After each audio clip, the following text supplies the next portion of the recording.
Las casas Yaul fueron construidas entre los años de 1954 y 1956. Se encuentran en la periferia de la ciudad de París. Las casas de la familia Yaul están inscritas en una manzana trapezoidal, cuya división parcelaria es rectangular. Por tanto, el acceso a la vía se da únicamente por uno de los lados cortos del rectángulo que compone la parcela. El arquitecto encargado fue Le Corbusier, quien proyectó dos villas aisladas. Se trata de dos volúmenes de planta rectangular, de igual dimensión en planta y corte. Dichos volúmenes están dispuestos perpendicularmente y su espacio de congruencia conforma el del patio de acceso.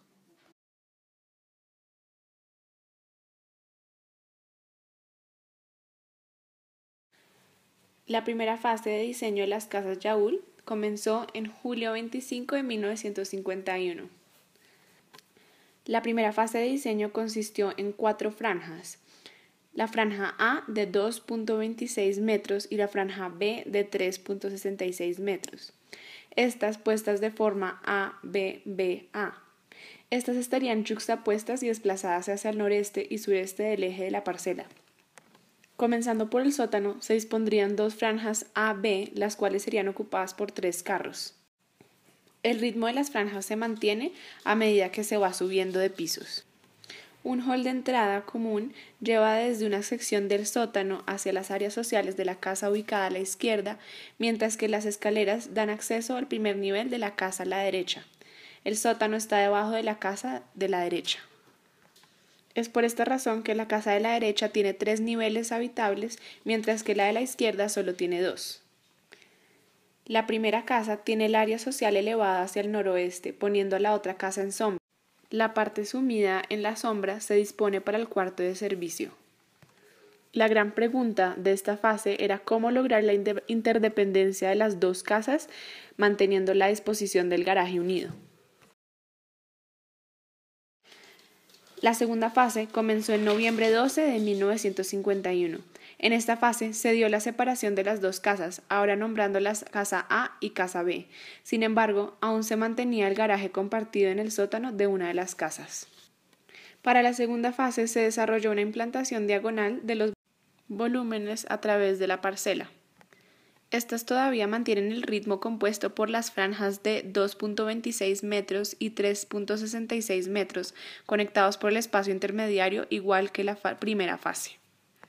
Lo que cambia en esta fase es el ritmo de estas franjas, ahora siendo A-B-B-A-B.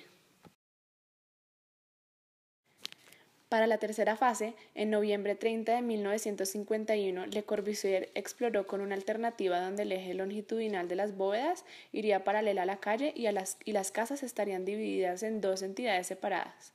En esta fase surgió la idea de hacer una terraza exterior compartida con acceso de la calle por una rampa sobre el garaje subterráneo. Una de las casas se beneficiaría del sol en el área social, viniendo del sur, mientras que la otra casa tendría toda la sombra. Las bodas tomaron el ritmo B-A-A-B. En este momento que Le Corbusier aceptó seguir los bordes legales de la parcela, se vio obligado a pivotar una de las casas sobre el eje de la terraza compartida. Aquí es donde decide que su proyecto debe ser efectivamente compuesto por 2 casas. La cuarta fase comenzó en enero de 1952. En esta fase, las casas se orientan perpendicularmente entre ellas. El ángulo recto resultante forma la terraza exterior entre las 2 casas. Aquí, la casa A, paralela a la rue de Longchamp, está deslizada un par de metros cerca al límite de la propiedad en el norte de la parcela, mientras que la casa B se encuentra en ángulo recto de la casa A en la parte trasera de la propiedad. Es en un dibujo a color de Le Corbusier cuando él hace un avance innovando con otro ajuste, reversando la disposición de las casas. Ahora la casa A estará en el sur de la parcela, mientras que la casa B estará en el norte. Por consiguiente, se relocalizan las 2 rampas de acceso al noreste, parte izquierda del lote vista desde la calle. Desde la rue de Longchamp se ve una clara distinción entre la circulación peatonal y la vehicular, enfatizado por las rampas de acceso. Los carros bajan directamente al sótano debajo de las casas, mientras que los peatones suben la rampa hacia la terraza exterior, donde se encuentra la entrada a cada una de las casas. El patio exterior y el jardín son espacios compartidos por ambas casas, lo que indica también por ambas familias, y este patio funciona como punto pivote de distribución a las dos casas. El último cambio se dio en septiembre de 1952, donde se cambió el lugar de la puerta principal de cada casa. Las puertas se encontraban frente a frente, lo que indicaba que la entrada a la casa A estaría en el muro lateral en vez del muro bajo el techo a dos aguas. Se cambió a que la entrada a la casa A estaría localizada ahora en la pared bajo el techo de dos aguas. Esto ayudó a enmarcar las fachadas de entrada y la manera en que las casas se desenvuelven en el interior.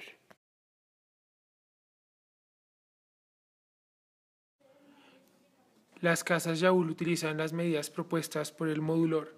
El modulor es un sistema antropométrico construido por Le Corbusier a base de la sección áurea y las series Fibonacci, que son las proporciones que son más ligadas a la figura humana. En primera medida, el hombre modulor midió 1,75, pero luego para hacerlo más universal y que coincidiera con los 6 pies de las medidas americanas, el hombre modulor midió 1,83 y a partir de esa medida se crean la serie roja y la serie azul de medidas del modulor que son las medidas que van a ser que van a regir la obra posterior a este tratado de Le Corbusier. En la serie roja, es decir, la serie Fibonacci del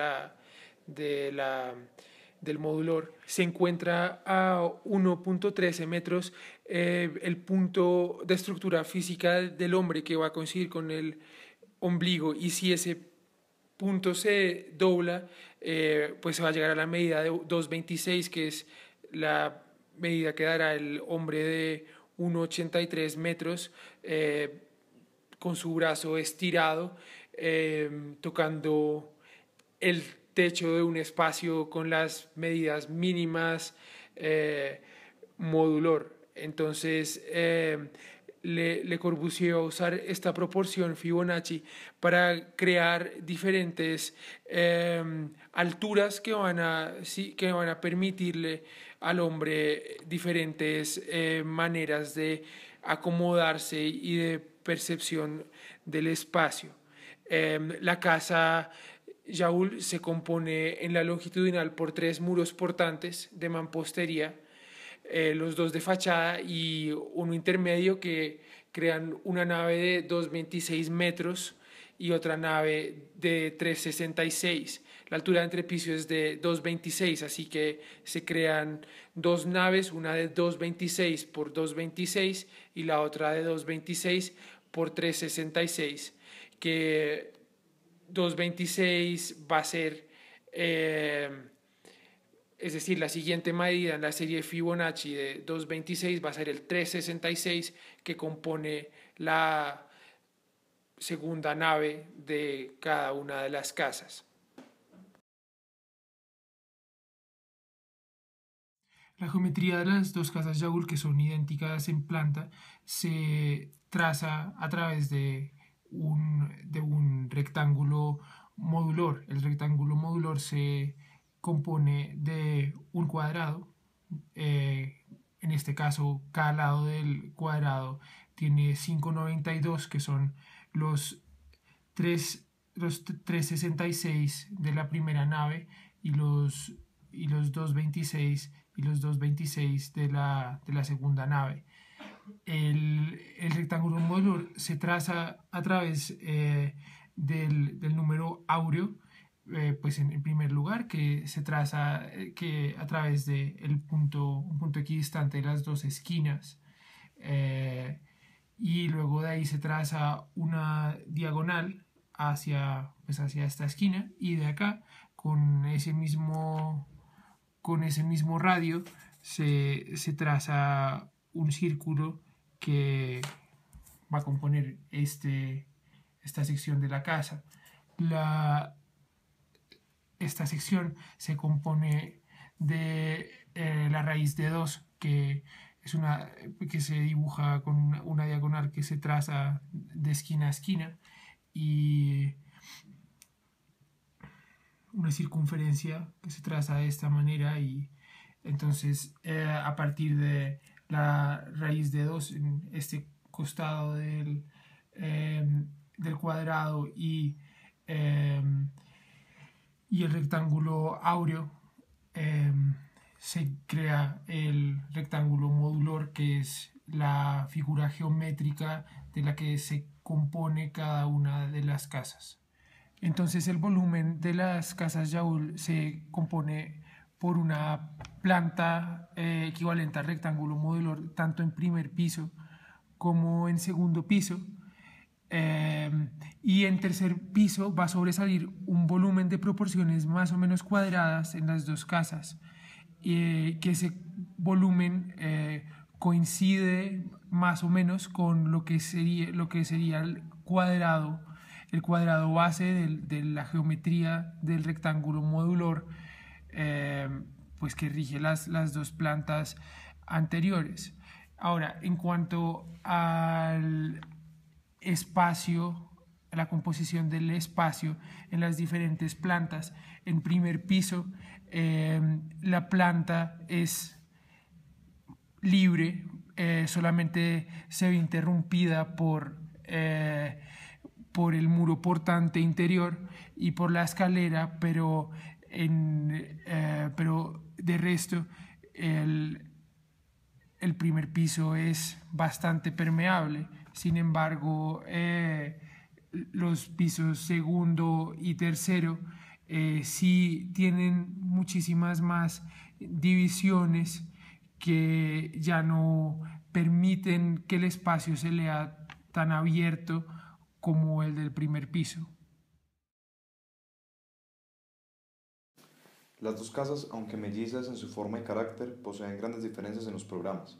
La casa B es diseñada para una familia en crecimiento, por lo que tiene en la segunda planta 4 habitaciones, 3 baños y un balcón. En la planta de tercer piso tiene un salón taller, una habitación y un baño rodeado de terrazas. La casa A, hecha para André Jules, en cambio tiene en segundo piso un salón, un tocador, 2 habitaciones, 2 baños, una pequeña capilla y un balcón. En la planta de tercer piso cuenta con 2 habitaciones y 2 baños rodeados por terrazas. La planta de primer piso es idéntica para las dos casas, con un vestíbulo, un baño social, cocina, sala comedor y balcón. Las casas A y B son dos volúmenes independientes que sin embargo comparten el espacio de acceso. Es decir, tanto la entrada peatonal y el patio de recibimiento como la de automóviles y el garaje suceden en espacios comunales a las dos casas. La casa A se encuentra paralela a la calle, pero guarda distancia con ella, dejando una franja de antejardín. El acceso peatonal y vehicular se da por el costado contrario del frente a la calle, en los dos casos, a través de rampas y ascendiendo o descendiendo medio nivel. Entrando por la rampa peatonal, el visitante encontrará, en primer lugar, un patio duro, que sirve como punto pivote. Sobre el costado adyacente de la boca de la rampa se encuentra la casa B, que ortogonal a la casa A se adentra en la longitudinal de la parcela. A las dos viviendas se accede por uno de los costados cortos. La disposición perpendicular de las viviendas permite una gran intimidad, pues las dos casas se encuentran rodeadas de jardín por todos los costados, pero las visuales no son congruentes. Cuando se permanece en el patio pivote, se observan ortogonales la fachada larga de la casa A y la corta de la casa B. Las fachadas exponen el hormigón de entrepiso y se ven perforadas por paneles de madera y cristal. Retomando el acceso, cada casa cuenta con un pequeño porche de hormigón emboladizo, que acoge al visitante en un primer momento de penumbra. Al cruzar el umbral y encontrarse ya al interior de la casa, se arriba en un primer momento a un pequeño espacio de vestíbulo, desde el cual se accede a la antecámara. La llegada al interior sorprende con su calidez, pues al compararlo con el exterior mucho más austero, resalta la carpintería marrón y las paredes pintadas de vivos colores, cuyos tonos darán jerarquía a las actividades que se desarrollarán en los diferentes espacios. Volviendo a la antecámara, esta cuenta con parte de la fachada transversal del volumen, y en el costado adyacente a esta se encuentra la escalera que asciende desapareciendo bajo la bóveda catalana. Adyacente a las escaleras se encuentra un baño social y se arriba a un pequeño corredor que media entre baño y escalera. Al terminar este, se observan los espacios diurnos de cada una de las casas dispuestas en planta libre. de paneles. En las casas Yaul va a utilizar nada más los 3 primeros de ellos, en que se van a hacer diferentes maneras de composición de esos paneles a través de figuras compuestas por las medidas áureas. Estos paneles miden todos 2,26 metros de alto y, y miden el del medio 2,26 de ancho, es decir, es un cuadrado y se usan los dos paneles más cercanos a ese cuadrado, que son el de 3,66 y el de 1,13. Para comprender cómo se inscriben las casas Yaul dentro de la obra de Le Corbusier, podrían observarse los siguientes 2 proyectos: la unidad de habitación de Marsella y el convento de la Tourette. La unidad de habitación de Marsella es anterior a las casas Yaul, pero en ella se hace una exploración muy minuciosa de las medidas del modulor. Es una aplicación en enormísima escala de las medidas de este sistema Le Corbusiano. En el convento de la Tourette, pues, que es posterior a las casas Yaul, se observa cómo se sigue con esa exploración del modulor luego de las casas, aplicando las medidas del modulor a las dimensiones de las celdas monacales, y se vuelven a usar los paneles modulor, los paneles de ventanería que se utilizan en primera y segunda planta en el convento de la Tourette. Ahora bien, ¿por qué razón las casas Yaul se consideran parte del movimiento moderno? Porque su concepción intelectual es específicamente moderna, del conocimiento anterior de la arquitectura, para poder, a través de ese examen, concebir una arquitectura nueva. El mayor ejemplo de este postulado las casas Yaul se encuentra en sus medidas y proporciones, porque el modulor fue un sistema antropométrico que desarrolló Le Corbusier, recogiendo proporciones que se habían concebido antiguamente basadas en el cuerpo humano, como el número de oro y la serie Fibonacci. Pero ¿por qué puede considerarse que la concepción de las casas Yaul es ética? Porque su relación con el entorno, con el momento histórico y con los seres humanos, es decir, con quienes la van a habitar, busca ser lo más sincera posible, en tanto que se hace una búsqueda sobre cada uno de esos aspectos. En el entorno se busca emplazar las casas, como ya hemos explicado antes, de la mejor manera. Se deja gran parte de la parcela permeable al agua, y además se guarda un espacio de antejardín que va a dar a ese suburbio unas condiciones de ciudad bastante buenas. En cuanto al momento histórico, que es el momento de posguerra, se van a utilizar materiales que son austeros y económicos y de rápida construcción, lo cual va a responder a esa congruencia con el momento de posguerra. Y en cuanto a quienes habitan la casa, se hace una búsqueda profunda en el modulor por buscar cuáles son las medidas que les van a hacer más cómodas a esas personas que van a habitar la casa.